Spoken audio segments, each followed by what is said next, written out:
Hey everyone, and welcome to this tutorial. I wanted to create this tutorial for the everyday person to show them how to create some graphics. People who might benefit from this might include people who are in ministry organizations or churches. And in this tutorial, we are going to go through creating from beginning to end a theologian quote. And of course, you could carry over these concepts and things to create other kinds of graphics. Everything that you see in this tutorial is pretty much how I create the graphics that I do for this page that I run on social media. And in each week, we create a graphic and post it for a theologian. We alternate between dead and alive ones. So this recent week, we had one from Bodie Baucham, and the previous week we had one from John Flavel. So this week Jonathan Edwards is our lucky guy, and fortunately once I create a graphic for one of the theologians, if I ever need to quote that theologian again, I really just use I just change the text and I use the same graphic base, if that makes sense. And but I don't have Jonathan Edwards yet, so we get to create him from scratch. So the first thing that we need to do is use something like PowerPoint. You could use a free version like Google Slides, or one that comes with your Mac. I think they have a slideshow program, or some other open source alternative out there. But I would imagine most of us already have and use Microsoft PowerPoint. And the other thing that I will need in order to get the transparency from the image, I just pulled this image from the internet, is an image manipulation program. I use GIMP, which stands for GNU Image Manipulation Program. It's free. You can download it for Windows, Mac, Linux. And what I will do is I will bring this file into here. You could open it up from the program, where you can have it in your clipboard and create from clipboard like I did.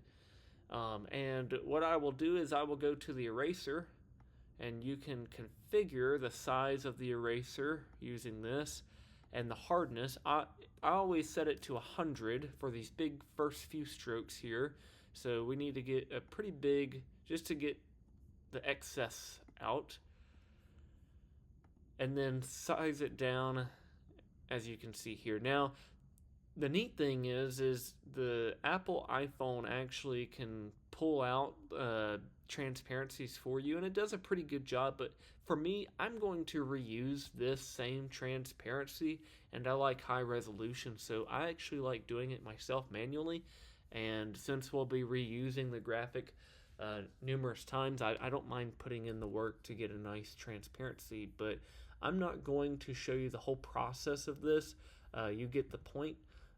You can just size down the size of your thing in order to get as close as possible. So we will cut now to putting it into PowerPoint.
Alrighty, so now we have a usable transparency of Jonathan Edwards that we can use, and as you just saw in the fast-forwarded clip, we basically worked our way down using a smaller and smaller eraser to get rid of the background.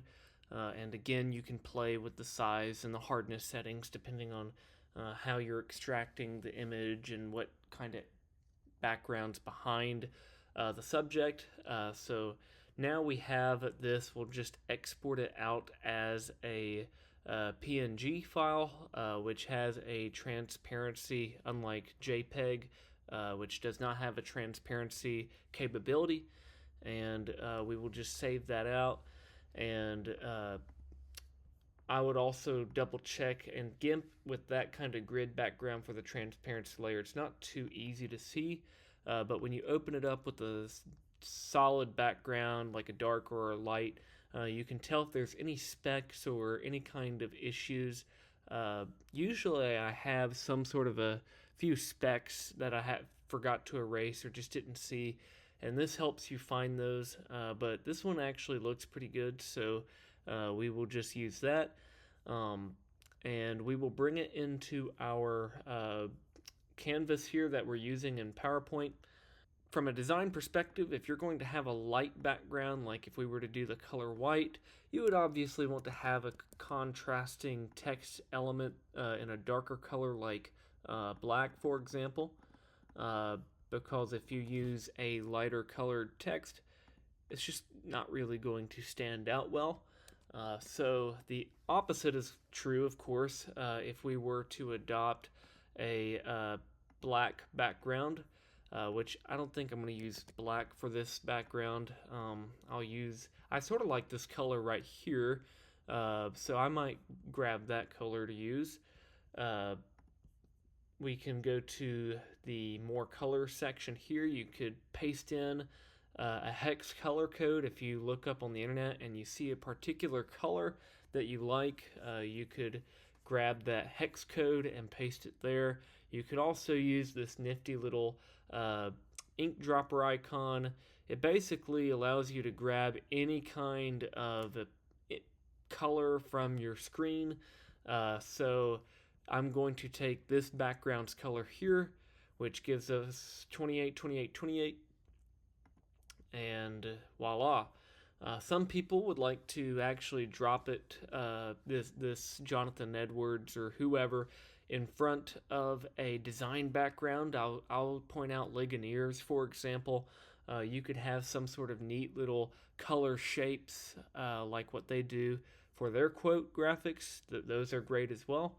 We'll just keep it simple and do just a simple solid color, and we will go from there. So the next thing you'll notice, this is just a preference kind of thing.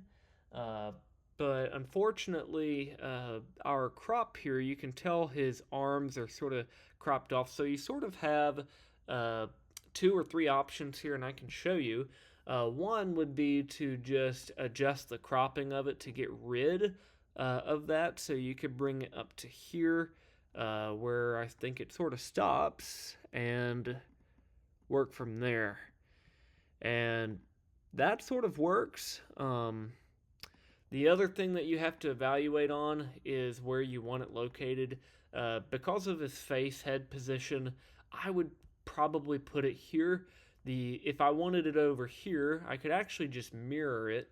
So I could change it to a mirror like that. Uh-oh. Let me change it back to its original width. I noted the original width in my head so I could get it back to the proper aspect ratio. So yeah, so if we take a full screen look there, that actually looks pretty good. I might size it down a little bit though, so we could have more text elements on there, and voila. I'm going to duplicate this slide so we don't lose our example there.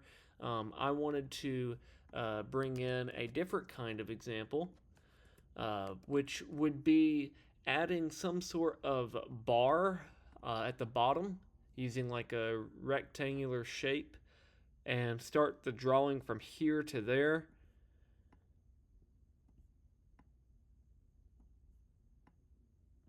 And we'll bring our guy in front of it.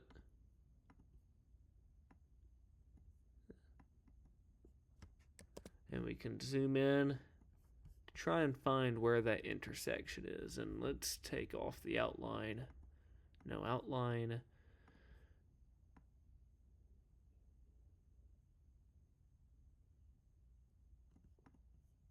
And something like that would do. Of course, we'd want to change the color, maybe to something like that. And we could put some black text in there, like this. If we wanted to maybe use this bar for his name.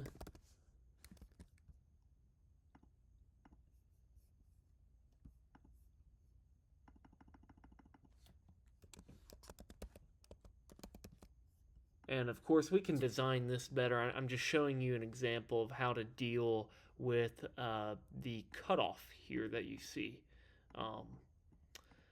But the third example that we can take a look at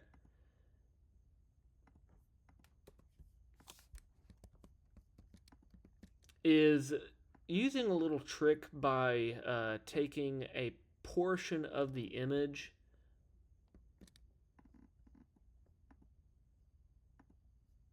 and cropping it so we could you can see how his shoulder is sort of curved.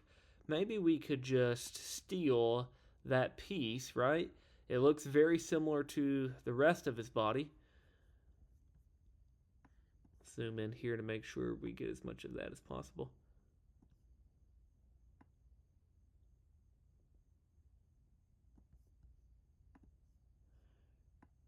And voila, we have more of a piece that we would like to use in our graphic, and I'll just have to flip this to get it that way. And then we can just attach the piece to the side here.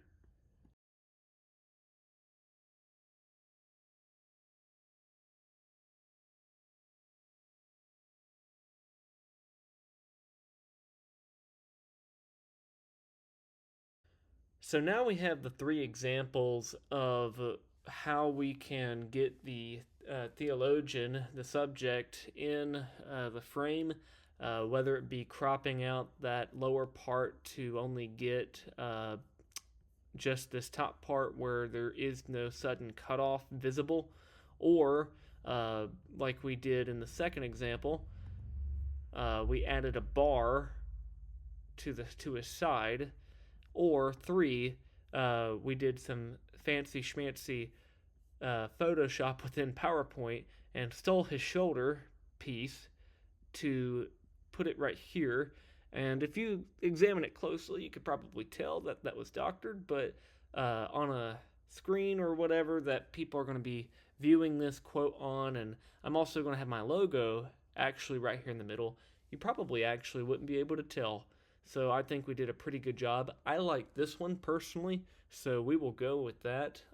I don't like this one since it cut off that bottom chest part. I like seeing that, and I don't really care for having the bar in this in these theologian quotes. I try and avoid that if possible. I have done it in 1 or 2 of mine, but I just don't really like it. So let's go with this one. And I am going to use an existing template that I have from RC Sproul for the text elements here. So let's copy and paste those over, and we can talk about how we got those.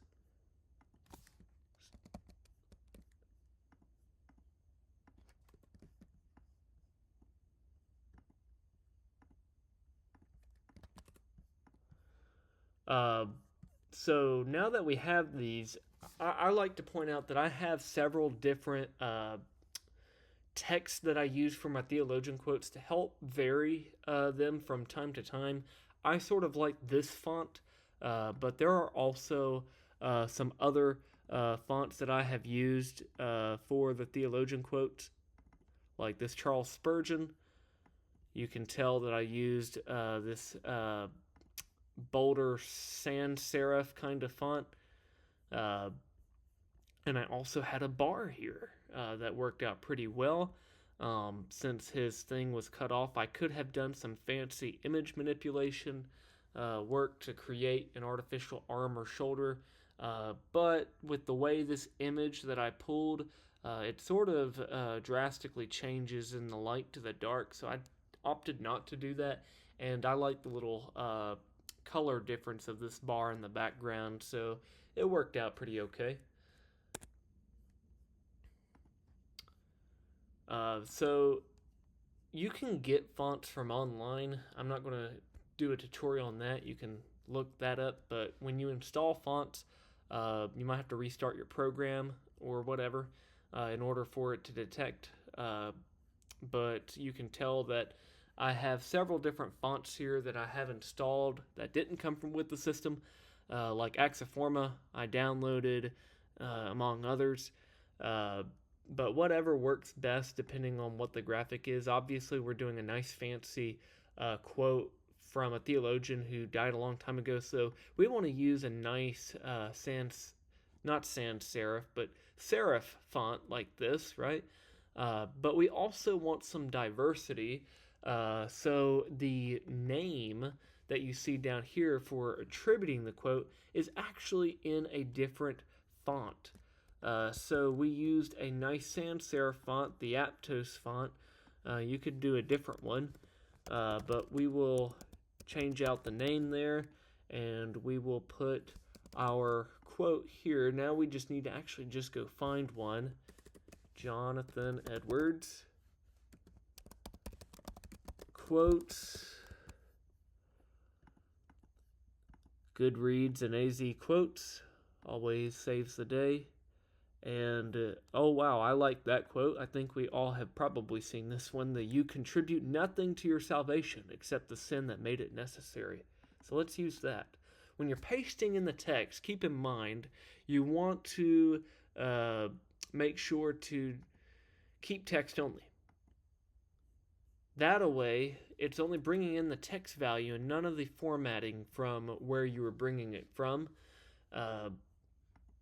And there we go. We have our theologian quote.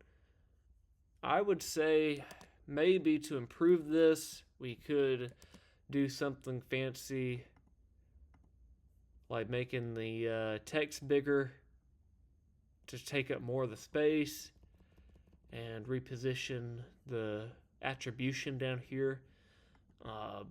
If I don't like where my website thing is, sometimes I have it on the Theologian. Sometimes I'll usually just put it on the blank space on the opposite side, especially since I couldn't really read it in front of him, and I could change that to maybe use a slightly lighter font to make it more appearable. And yeah, we can export this out now as an image file.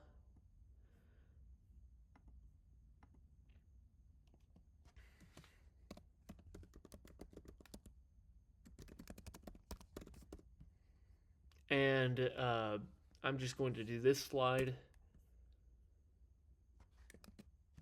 And now I should have it on my desktop. This is our final product here. Alrighty, I think that is a pretty good final product. We will definitely be using that. I like this quote, and it actually turned out pretty great. So you'll see it posted on the 1689 social media. I would appreciate it if you could give me a follow on those different platforms and check out the 1689.com website. We also have different online communities for Reformed Baptist. But any of the public ones that aren't closed off to only Reformed Baptists, we have some public ones like our Discord or our Reformed Baptist Facebook group that is publicly viewable, is open to all. Of course, you have to behave and not proselytize against Reformed theology or advocate for getting babies wet. But if you can behave, you're more than welcome to participate there. No matter if you are or are not a Christian or a Reformed believer. Hopefully you'll find it edifying and encouraging, and hopefully you've benefited from this tutorial, and you've gotten a little sneak peek behind the scenes as to the magic that we use here at 1689 Reformed Baptist to make these graphics. Hopefully you were blessed, and feel free to reach out if you need some help or advice with some of these things. I could hopefully get you the answer or point you in the right direction. Thank you again for watching, and God bless.